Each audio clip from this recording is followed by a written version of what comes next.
Okay, let's kick things off. Hello, everyone. Thanks again for joining us.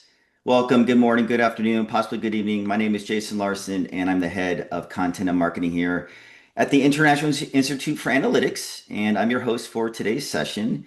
And welcome to today's discussion. We've tried that before, building healthy disrespect for the status quo. A little bit about IIA, in case you're new to the International Institute for Analytics. We are an independent, strategic, outcome-focused data and analytics assessment and advisory firm. We help data, analytics, and AI leaders diagnose high-risk gaps in their programs, justify investments, and execute on custom roadmaps that drive alignment, adoption, and ROI. Visit our homepage for more information about who we are and how we support data and analytics leaders in making the difficult and necessary transition to advanced analytics and AI. And I'll drop a link in the chat here. There you go. All right, so thank you for joining us as we kick off our new leadership series, Signal Without the Noise. Data analytics and AI leaders are surrounded by noise. Some of it is useful, much of it stays at the level of tools, trends, and commentary. This series is really about the work behind the work, and I am delighted to welcome back and partner with Ryan Sousa to help lead this series of leadership content and candid conversations. Ryan is a senior leader with over 30 years experience leveraging analytics and AI at scale. And he's been a fixture as an IIA expert for a number of years and has helped many of our clients navigate challenges across the data and analytics spectrum. And so why does this series really exist? Building trust, navigating politics, creating momentum, influencing without relying on authority, moving teams through resistance, and communicating value in a way that compounds over time. These are sometimes treated as soft topics, but we don't think they're soft at all. In many organizations, they are the hardest part of the job to get right. And, that is really the purpose of Signal Without the Noise. It's the signal underneath the noise. And as Ryan and I were kind of planning out this series, we really wanted to hit on some of these hard leadership challenges. Ryan published an article that set the table for today. This is not a lecture or a replay of the article. And just in case you haven't had the chance to read that piece, I will share it with the group here. And so for the next 10 to 12 minutes, maybe a little bit longer, about 15 minutes actually, Ryan will frame the leadership tension around status quo thinking. That's going to be our first topic for today. The powerful patterns, and introduce a few practical lessons and then move into discussion. Really the way that we're thinking about this series is the value of the session comes from examples, questions, and real organizational friction that you bring, to these sessions on a monthly basis. Comment and ask questions to everyone in the chat feature of Zoom as we move along, or even better, raise your hand and we'll unmute you to share your experiences and ask questions of the group verbally. So to get the dialogue started, we'd love if you could respond to this question in chat. And the question is, fill in the blank for your organization. That won't work here because. So, how do you fill in that sentence? What sort of language is used when you are facing status quo thinking? Note this session is going to be 45 minutes long total. A recorded version of this webinar and slides will be available after the presentation. And I think, about ready to turn it over to you, Ryan. So to help us kind of frame up the discussion on the challenge of status quo, and then we'll open it up to the group. Great. Thanks, Jason. I really appreciate that. And good morning, afternoon, evening, regarding where you are. I think, as Jason pointed out, really, we wanted to, there's a lot going on in the AI space, a lot of discussion around tools and technologies and things that people are focused on, and a lot is coming at us these days. And it's a very real situation. And, having lived through kind of a shift from the mainframe to the non-mainframe environment, to the internet, to mobile, and so forth, it feels like yet another one of those moments, right? With something going on that we probably overhype it. Like they always say, we underestimate and we overestimate in the short term and we underestimate in the long term. And it feels like very much one of those moments for us as we kind of work through it. So today, I think, as Jason talked about, it's a discussion. It's a leadership series where we want to talk about the harder things, right? What are the things that we can be doing as leaders to help the organization navigate this? And as Jason talked about, compounding value and creating greater and durable like value, in terms of the work that all of you are doing.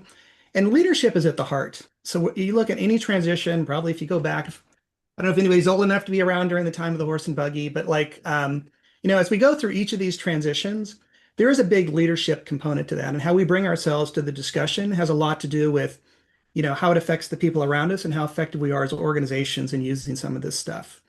And so we thought it would be kind of fun to start the series with the thing that we all hear about a lot. And I'm sure everybody's heard some version of this as they try to do something within their organization. We've tried that before. Had a work with a client recently. It was kind of funny because I'm a recovering resistor, and I say that because I find myself always getting drawn back into the trap of thinking that somehow because I haven't been able to do it, it can't be done. But you hear that a lot. I was working with a client and we started talking about different ways to approach things, and I got the hour-long conversation around all the things they've tried and why it can't be done. Which, of course, the implication is if I can't do it, nobody can do it. Now, people don't say that. That's kind of how you have to think about it, right? If you're rolling your eyes or thinking about things that way, it's kind of what you're saying, right? That somehow it's a bit hubris. And so, how do you step back and take a more humble approach? And we're going to talk a little bit about that today, because as some of you who've read the article, I went through this experience at Amazon where I thought I knew everything, and these young pups are out there trying all this stuff, and this can't be done and that can't be done. It turns out 8 out of 10 of those things were possible, and probably half of those changed the industry. And so that was a big aha moment and very humbling moment, frankly, for me. And so I carry that with me everywhere I go. But today we'll tell a little story. We'll talk about some of the learnings from that story, and then we'll open it up to Q&A. Because again, we want to try to get to some of the things maybe that are more relevant to you. And so one of the things that you can always say as you kind of step into this then is when you hear we've tried that before, it really is helpful to step back and like sometimes, in the old days when I was much younger, I would want to like, I'll prove you wrong kind of approach to things, which isn't really good. It's good to be humble and to listen and to bring people in and to appreciate. You'll never know the motivations of people, but what you can hear is what have they learned, what have they experienced, what have they been through, what do they fear. These are the kind of things that are important to understand.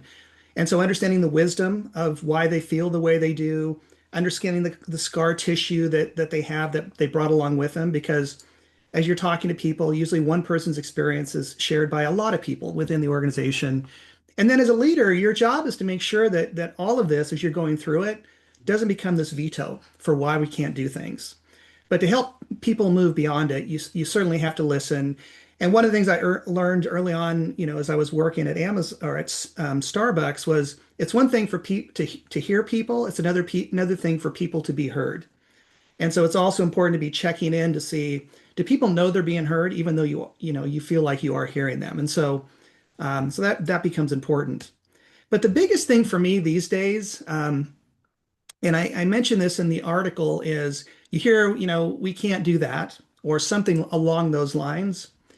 And my response that I always add to the end of it in my mind is given how things have been done in the past. And that to me kind of changes the verdict from a verdict to a hypothesis, something that opens the ground for conversation. And so as leaders, this is one of the things that we can do if we're brought into a situation, especially if you're feeling that you're resisting something that somebody's introducing. Always add to the end, given how we've done things in the past. Doesn't matter which side you're on, whether you're trying to encourage change or whether you're trying to or you're feeling resistance to it. I think this has always been really useful for me, and also to appreciate that ignorance is bliss. If nothing else, the Amazon experience for me, helped me to sort of appreciate that phrase in a different way. To get this going, I want to talk a little bit about my experience then at Expedia. So this came probably 7 or 8 years after the Amazon experience. And this was on the other side of the spectrum. So I came in from Starbucks to Expedia. And to give you some context for it, it was 2008 September when I came in, towards the end of September. And as most of you can probably remember, that was the highlight or low light, depending on how you want to look at it, of the financial crisis, where we all thought the world was going to implode. And in hindsight, it could have, had not a few things sort of played out the way they did. But for some reason, I decided to leave a place where we had just sort of stabilized in light of the situation to go to a travel company of all things, right? And online travel wasn't a big deal at the time, but just it felt like the right thing to do. And it went from bad to worse. So I get there, it's almost like they're behaving as if the financial crisis isn't going on. And then shortly thereafter, a month later, I have to lay off people. And I have to, that's step one in the process. The team that I was introduced to had just come off a $54 million failed data warehouse implementation. When I walked into the floor where everybody was, it was dismal, is probably the best way to sort of kind of describe the situation.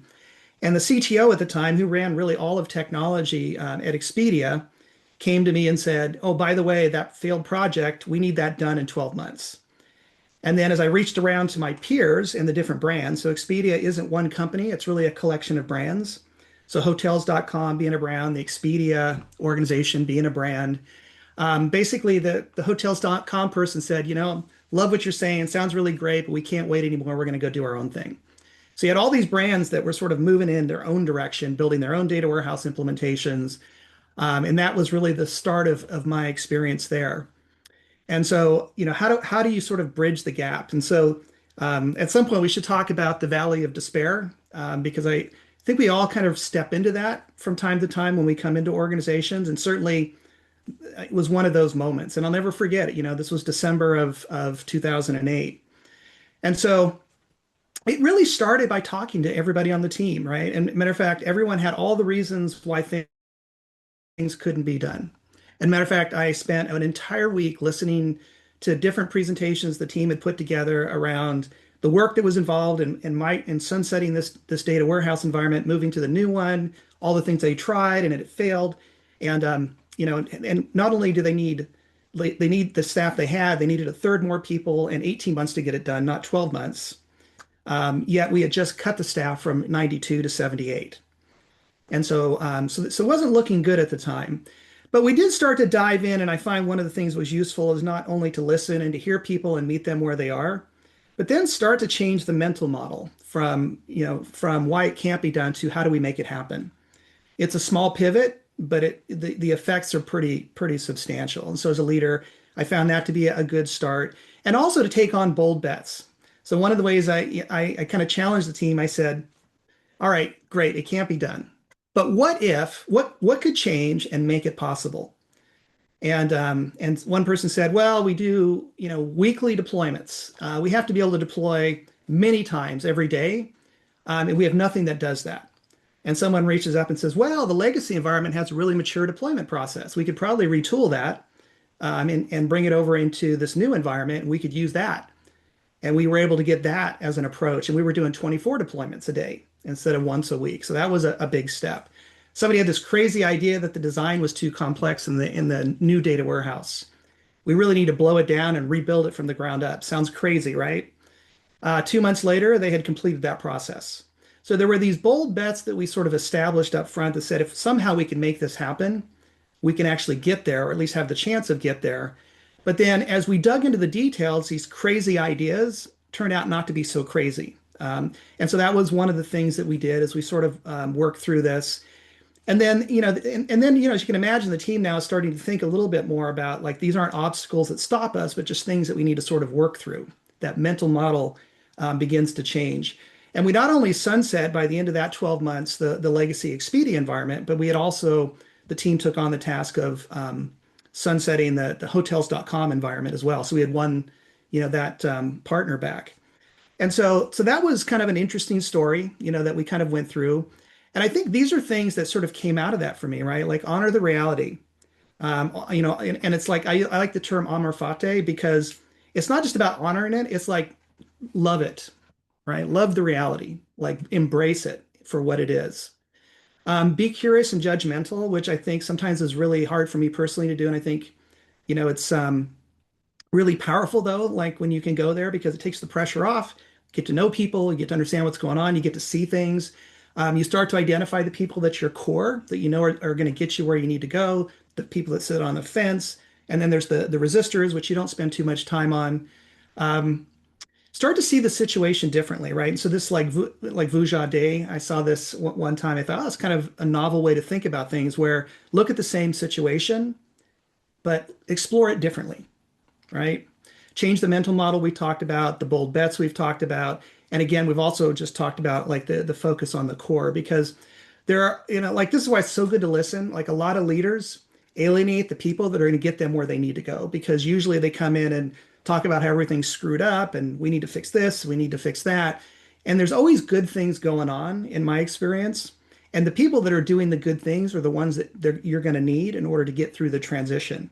So honoring the reality, being curious, not judgmental, having conversations with people really helps to open or create space to bring them in and use them really to help drive the transformation that you're looking to drive within an organization.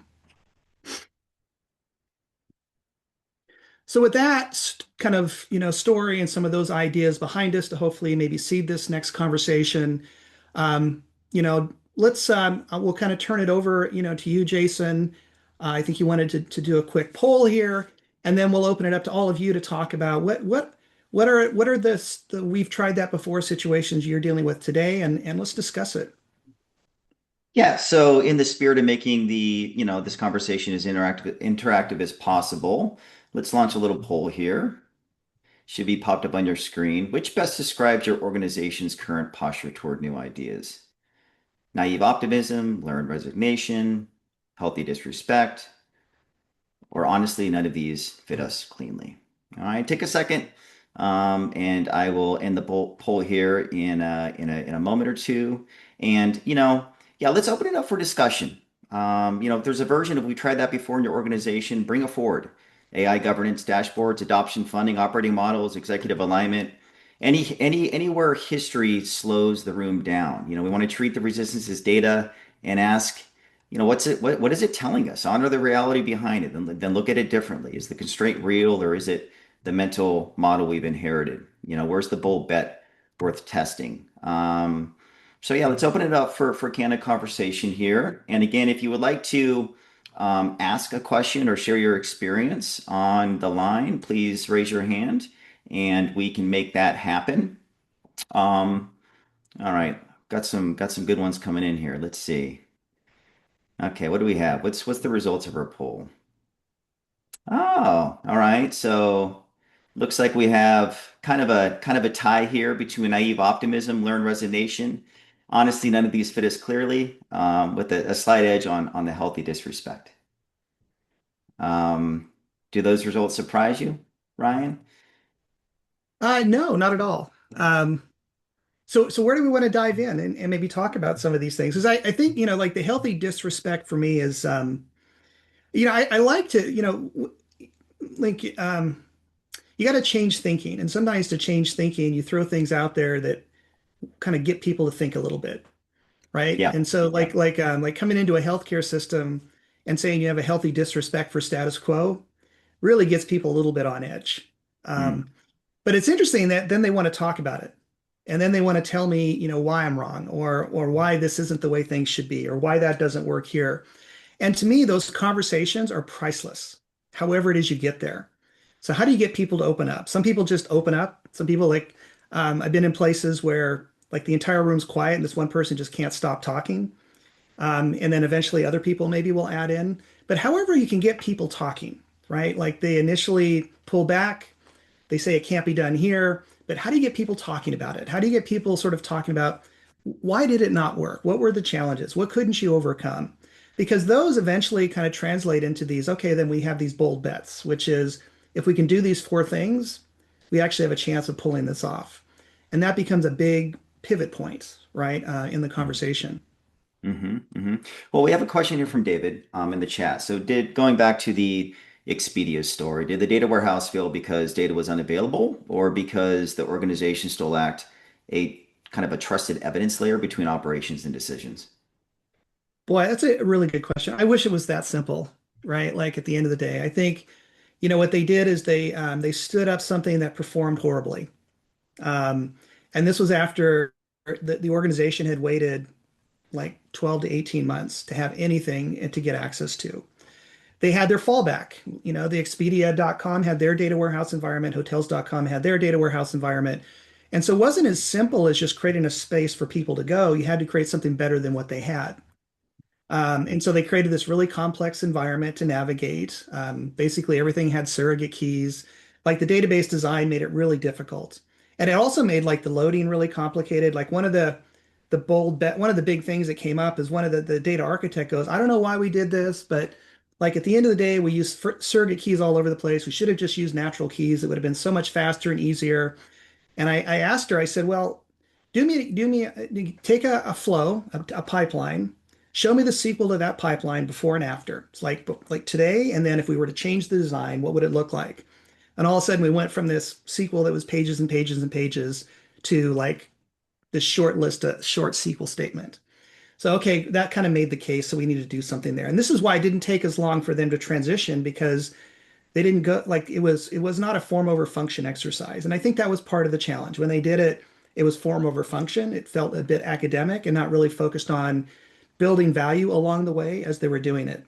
I think the other thing that they ran into was that as an organization, the way they had organized was they had an engineering team and a testing team and a data architecture team and a data analyst team. And then the way things got done is those teams basically people came together into projects.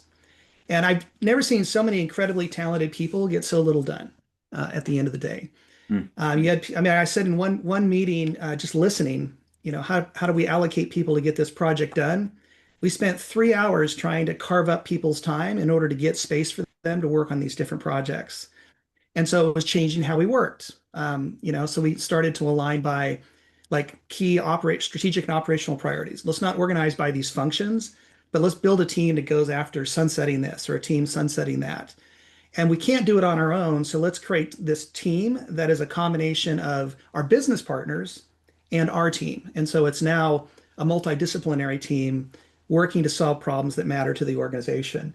Those are probably a couple of the big things, that we changed in terms of how things got done at the end of the day. I think people were okay with the quality of the legacy environment. It was really well done. It was a lot of monitoring going on. Like they had 24 by 7 monitoring tools. It was high quality. Like, between the 13 different booking systems that they had to the legacy data warehouse, there was a $1 billion difference between the two, which isn't Hmm. much considering the size of what they were doing. So I think, and it was driving some SOC processes as well, some financial processes. So I think the quality part wasn't the problem. The problem was just more about getting value out of the environment. Well, what would you have done differently without the mandate? Yeah, it was interesting because the mandate didn't matter at Hmm. the end of the day. I mean, that's a really good question because the CTO certainly gave us a mandate, get off by the end, but like the brands didn't care. Like Expedia.com, my peer there didn't care. My Hotels.com peer didn't care. And at the end of the day, I've come to appreciate that mandates just don't work. And look how successful we were with the mask mandate during the pandemic, right? Like I don't know if it's cultural or what goes on, but people are better motivated by incentive, not mandates. And so one of the things that early on, I've come to sort of I never do mandates anymore. If it's a mandate, it means the world's going to come to an end, and so we need to get this shit done. Hmm. But like for meetings and stuff, like I never mandate meetings. I figure, at the end of the day, if people aren't coming, it's either because it's not worth doing or I'm not selling it well. So mandates don't really fix that problem. They're a bit of a cheat. And so if you have it, great. But interestingly enough, when I came into a healthcare system, I had a mandate, but it was only useful if I didn't use it, right? If that makes sense. Because if I use it, then everything becomes compliance. I don't want people to be compliant, right? I want people to own it. I want people to drive it. I want people to make it their own. And in the process of doing that, really drive change and value within the organization. And mandates just get in the way of that. Another question from David here. How would you describe the space between operations and decisions as it correlates to the nature of the status quo and deeper kind of across multi-legacy systems? That's a good question. Yeah, so I need to think about that just for a second because operations means so many different things. Yeah. How are you defining operations, David? You can chime in.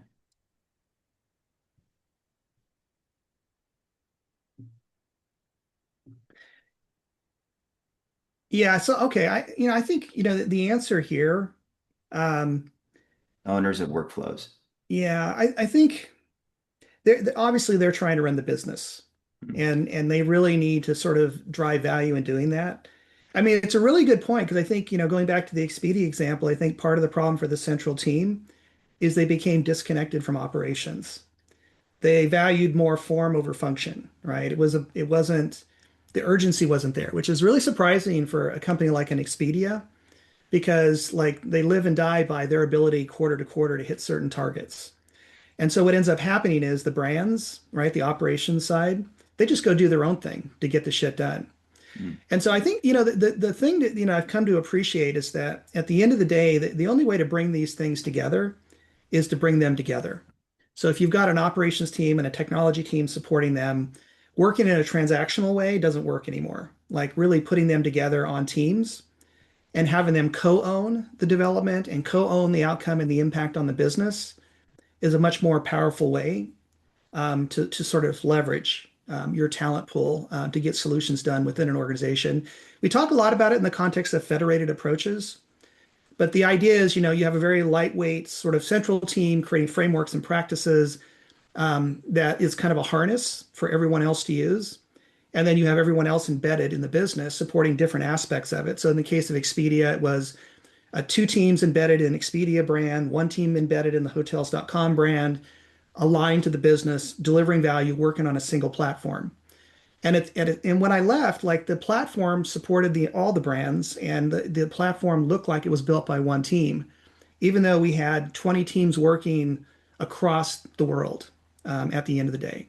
I mean, my job was basically, I know it sounds kind of glamorous, but really traveling all over the world every quarter, meeting with the different teams that are embedded in the different parts of the organization. I didn't get to do anything fun. I just got to travel a lot. Um, but it was really powerful the minute we were start to create that alignment. There was no longer disconnect. There was common ownership. We focused on things that mattered. And then the frameworks helped ensure that we did it in a consistent way. Okay, excellent. All right. Hopefully that helps. No, that's great. Okay. What other questions do we have from group here? Bring them on in, or raise your hand and we can call on you.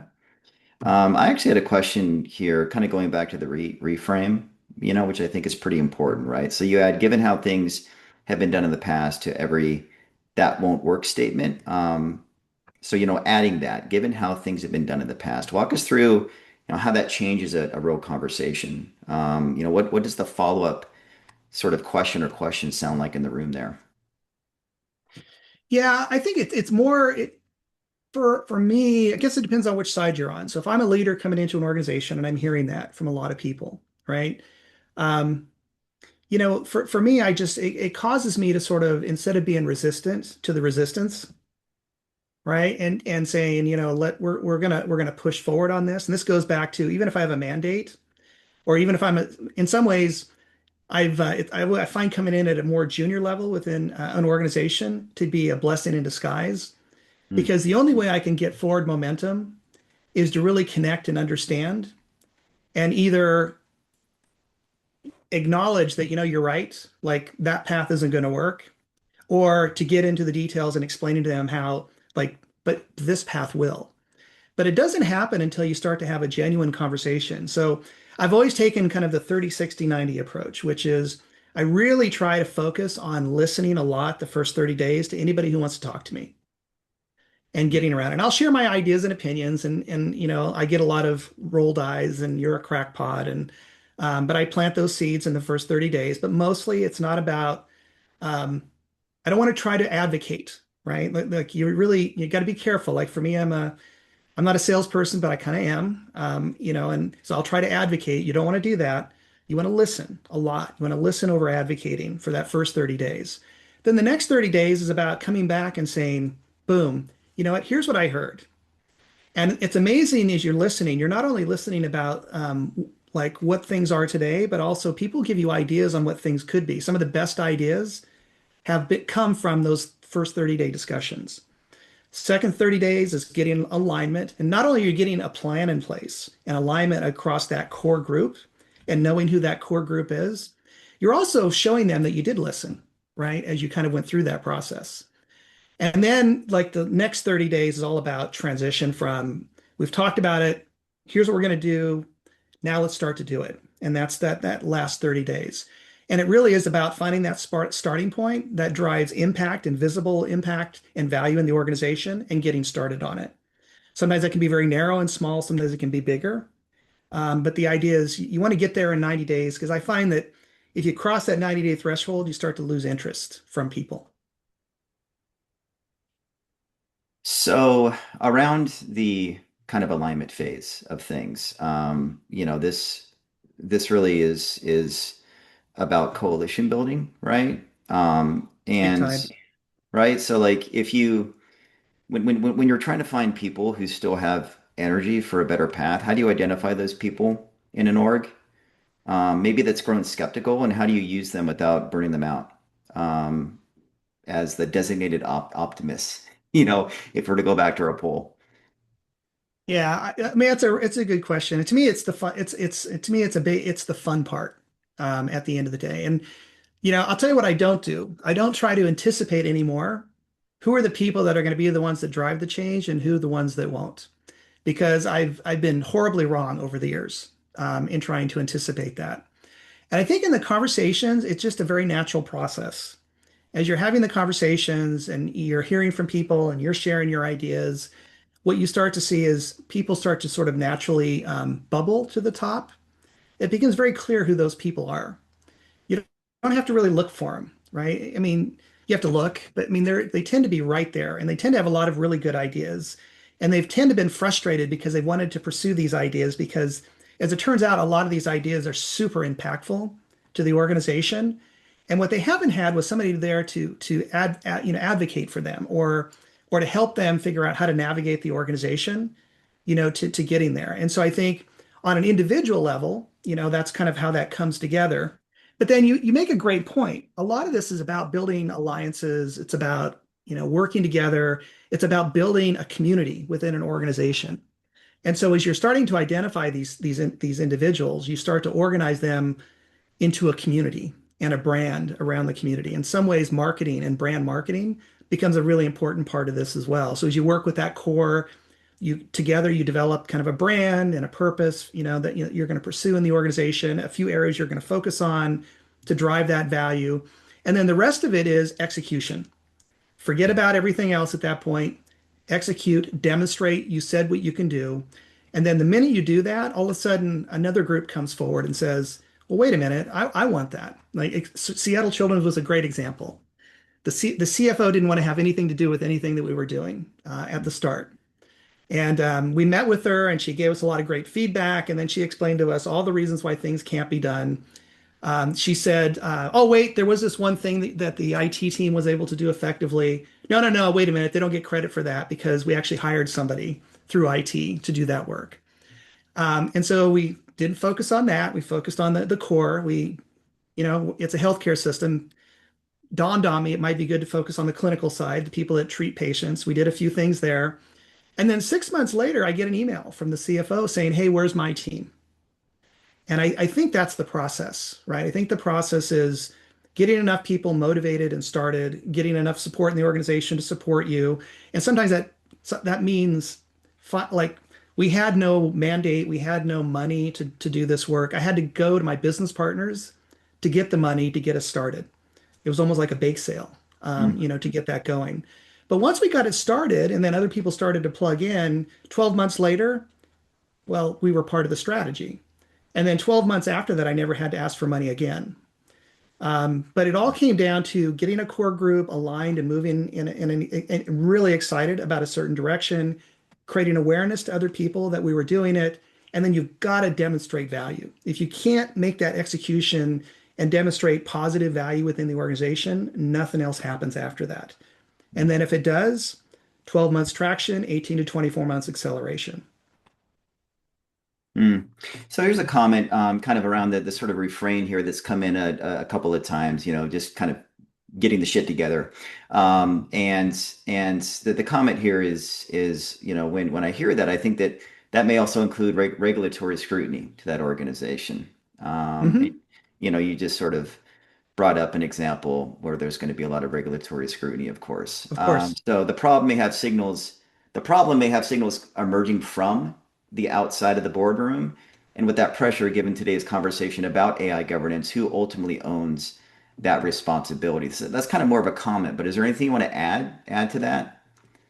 Yeah, I mean, it's a great question, right? I can share what doesn't work. What I find is like centralization mechanisms in terms of like committees and stuff like that. I find haven't been very effective over the years. And we know that like in the analytics space because we tried to do that in the early days. And then what did people do? They went out and got Tableau, downloaded it, and they started building out solutions all over the place, right? AI is a lot like that, right? Like we probably understand AI and its adoption kind of pattern better than anybody else within the IT organization or the technology organization because we deal with that. That's the world we've been in, right? Like they can go download tools, they can use these tools, they can build solutions way more advanced than anything you could do within Tableau. It's just the reality. I mean, I've got my own tool that I use today that you know called Lexi that I use to support my advisory services. It's a knowledge engine, right? That sits on top of knowledge engines. And it's really powerful. And I haven't done development for 30 years.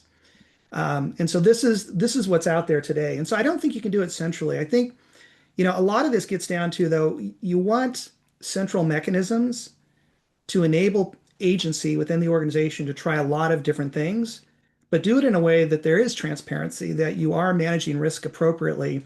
And one of the tools that I found to be really helpful in doing that is really the organization understanding that there's two-way doors and one-way doors. Mhm. And this is kind of something that goes back to the Amazon days. We we appreciated that, like, and I really appreciate this in healthcare because two-way doors basically mean if I do it and it doesn't work out, I can always come back. And then the one-way door is like I go out and I can't come back. Mhm. And so when you're got a two-way door, sometimes it's rather than talk about it, just do it. And then like if it doesn't work out, you can always come back and try something else. And through the process, you learn a lot, you try a lot, and you really hit on things that you would have never done otherwise in an organization that may be more impactful than anything else because it would have never made it through committee. And then the one-way doors, obviously, you need to do a lot of planning and preparation because once you go out, you can't come back. But that becomes really a good way to start thinking about things because I know traditional organizations, healthcare systems for sure, we treat everything like one-way doors. Mhm. And so I think a big part of my job in healthcare in particular has been getting people to think two-way doors as well as one-way doors. And I think that really opens it up. Like a good example would be Seattle Children's. I kind of introduced this idea, and the team came back and said, "Oh, well, let's do this. Rather than having a committee, let's create a scorecard. The scorecard will then score people in the work they're planning to do with AI. If it's high risk, it goes to a committee for review, the one-way door. And if it's not, then basically they can go out and try it and report the results in terms of what they learned. And that turned out to be really powerful because most of the stuff that was coming through that people wanted to try was low risk. I mean, it's high impact potentially to the organization, but low risk to patients and to regulatory. But it was a nice balance that they came up with through that process. Hmm. Okay, that's great. That's great. Yeah, I'm familiar with Bezos's one-way and two-day doors. I think it's a very, Yeah, very, very powerful, kind of framework to think about decision making. yeah. Yeah. Okay, so all right, folks, we have just a few minutes left. We're kind of experimenting with 45-minute sessions here for this series. So if you have another question or comment, please share it. And I guess maybe before we close out, I do have one more here for you, Ryan. So kind of going back to that poll, that second poll that we shared. and had folks fill out. You call out both naive optimism and learned resignation. So kind of leaders who quietly lower ambition while sounding practical, that sort of idea. Which one do you see more often in data and analytics leaders today, and why might that be? When you say more often, so give me the distinction, but what are the two that you were talking about? So Naive like naive optimism optimism versus. and learned resignation, those two different sort of modes. Yeah, I mean, it's really good because I find myself to have to defend, I have to protect myself from both of those. Hmm. Um, because I find like when I came into, new organizations, I see all the things that can be done. And so I have naive optimism, right? And then like healthcare was such a great one for me because in my lifetime, I never thought I'd go into healthcare ever, right? And then there's a lot of reasons why I decided. One of them is just helping kids, like there could be nothing more meaningful than that. Um, but it was interesting that I became part as I got into it, like that whole helplessness.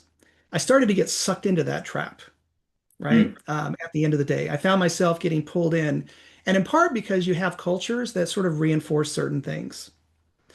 And so one of the things I ended up doing as I was kind of going through that was finding like what a lot of times when you see that going on, because there's rituals that help to reinforce things. So even though you want to do things in a different way and you kind of lay out a different approach, a lot of times there's rituals that stick around that sort of hold things back. And so I ended up selectively knocking out rituals um, within the enterprise analytics community, right? Which then started to create space for change as we started to do that. And it was a little emotional at first, but some of these things were pretty easy to knock out because they weren't adding a lot of value. It was just something that it was a routine. People got used to it, didn't even know they were doing it. And so in conversations with people, it became pretty clear that it wasn't adding a lot of value.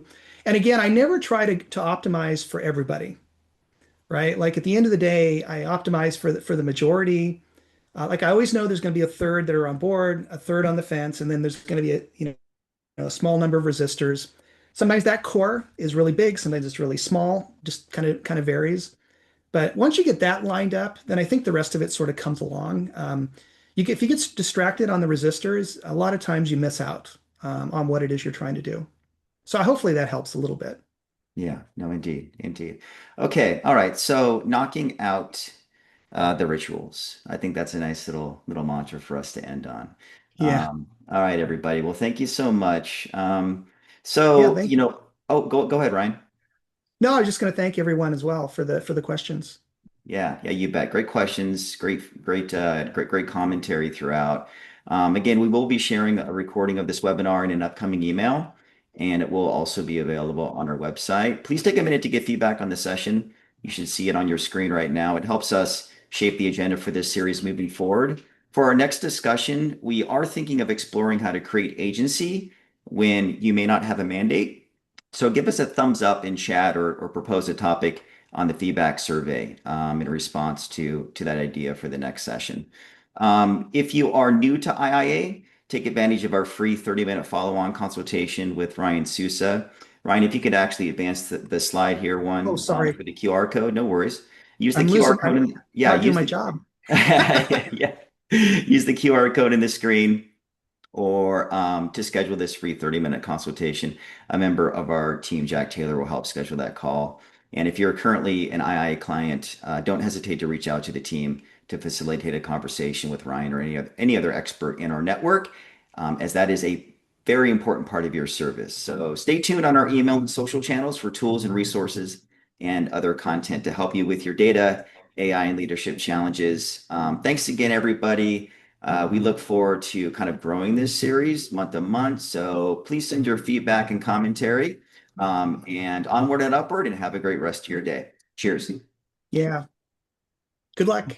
Bye. Bye.